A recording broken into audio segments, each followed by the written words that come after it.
warahmatullahi wabarakatuh.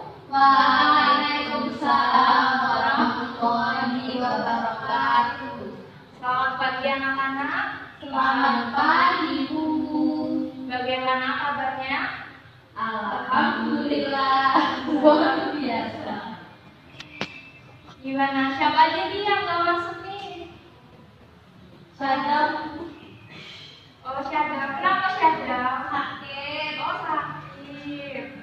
Beneran sakit ya? Udah izin ya sekretaris ya? Udah itu.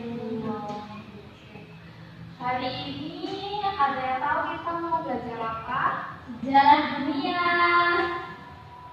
Sejarah dunia ya. Sekarang kita akan mempelajari tentang peradaban Mesopotamia. Jadi, ada yang tahu peradaban Mesopotamia ini? Tidak ada ya. Ibu jelasin ya. Peradaban Mesopotamia adalah peradaban dunia yang berada di lembah Sungai Euphrates dan Tigris. Beberapa negara antara lain yang mencakup peradaban Mesopotamia yaitu ada negara Turki, negara Irak, Iran, dan negara Syria. Mesopotamia itu berasal dari kata mesos yang berarti pertengahan dan potamia yang berarti sungai. Berarti peradaban Mesopotamia yaitu peradaban yang berada di tengah-tengah sungai. Lanjut ya.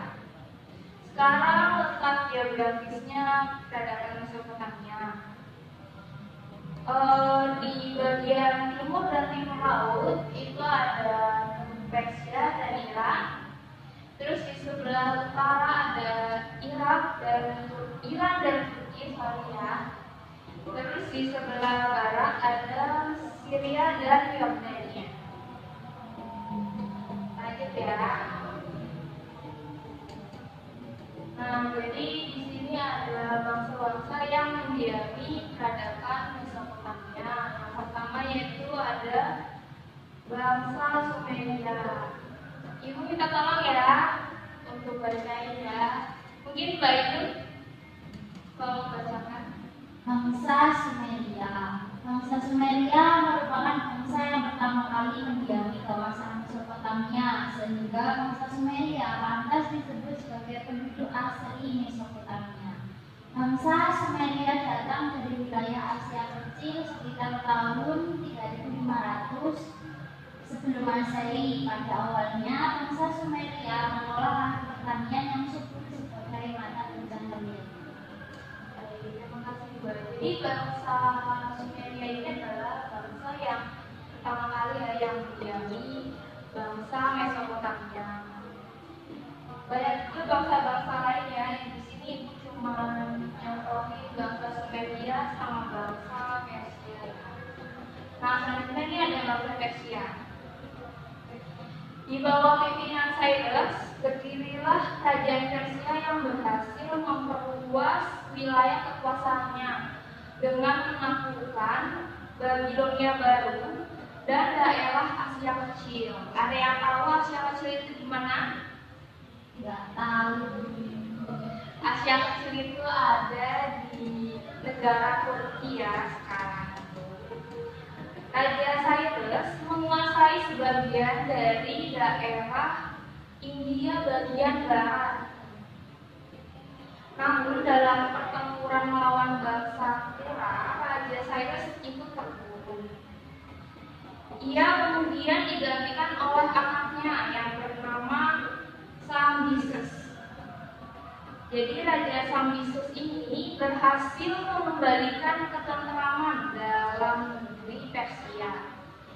Bahkan pada tahun 525 sebelum Masehi, Cambyses berhasil menaklukkan negara Mesir. Setelah Raja Cambyses meninggal, ia digantikan oleh Raja Darius.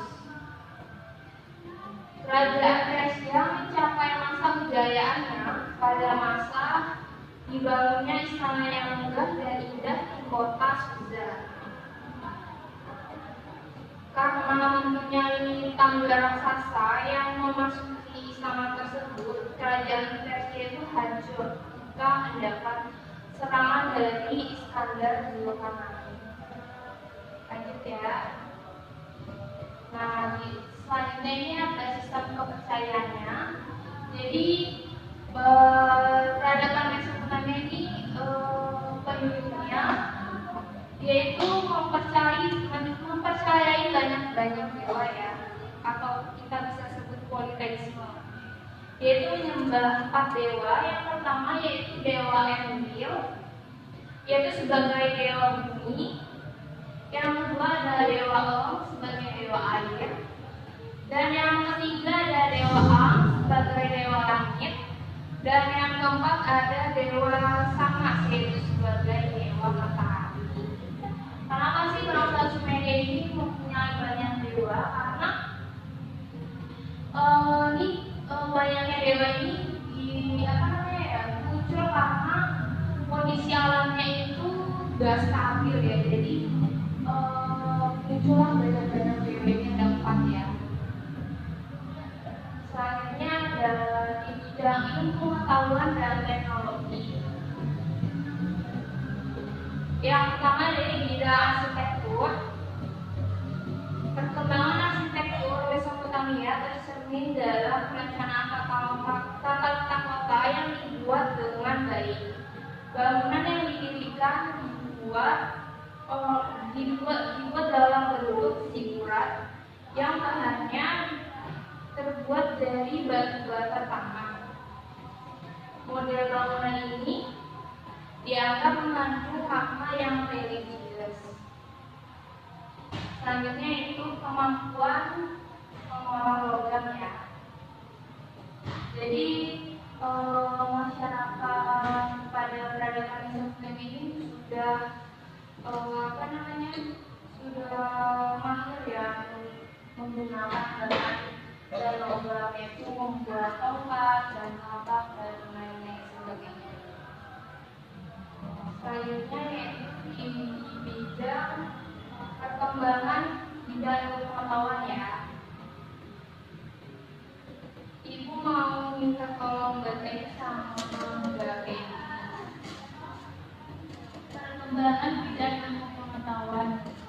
Perkembangan bidang ilmu pengetahuan di Mesopotamia ditandai dengan berdirinya perpustakaan tertua yang didirikan oleh Asurbanipal, seorang pemimpin dari Assyria.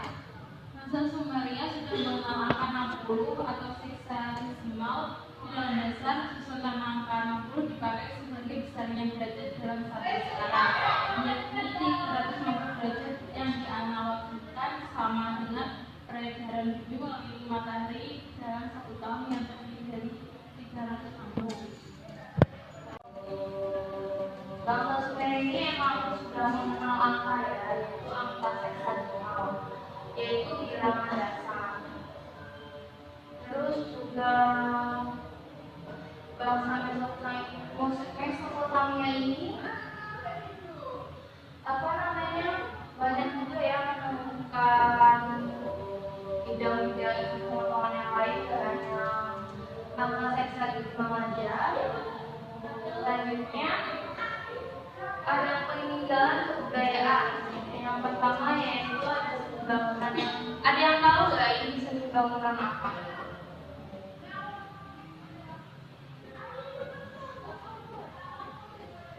Gak ada yang tahu.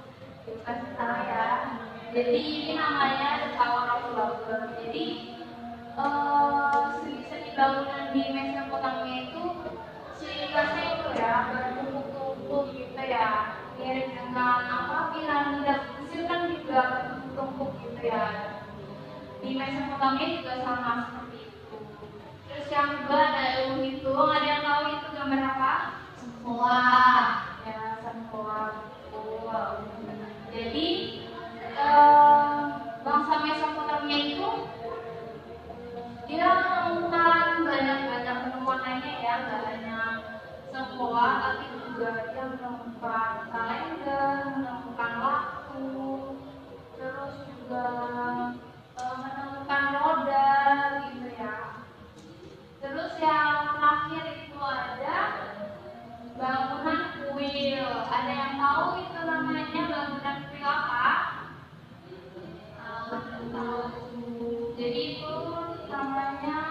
bangunan kuil figuran ya, itu digunakan untuk menyembah para dewa yang mereka percayai.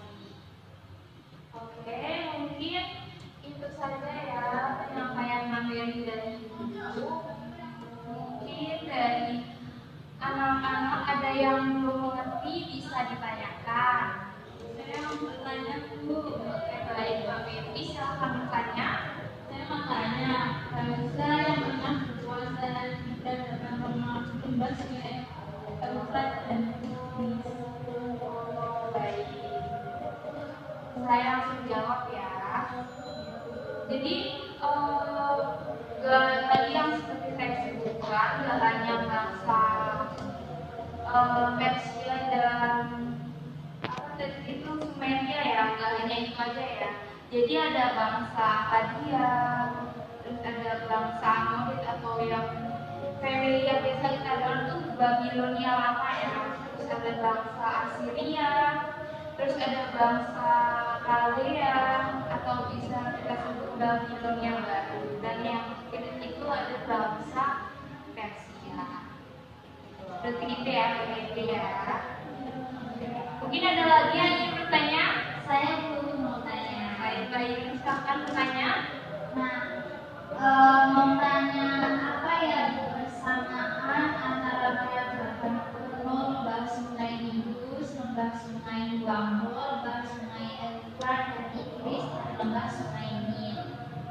Baik, pertanyaan yang bagus ya. Jawab. Jadi bentuk pemerintahannya adalah kerajaan yang dipimpin oleh seorang raja, dan kedudukan kerajaan itu sangat mutlak. Penduduk daerah tersebut pada umumnya bermata pencaharian sebagai petani. Penduduk sudah mempunyai peradaban yang tinggi yang termasuk budaya tertua di dunia. Sama-sama menempati daerah yang subur, yaitu di tepi sungai ya. Makanya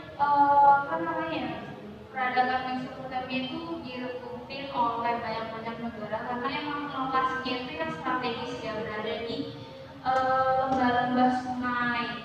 Jadi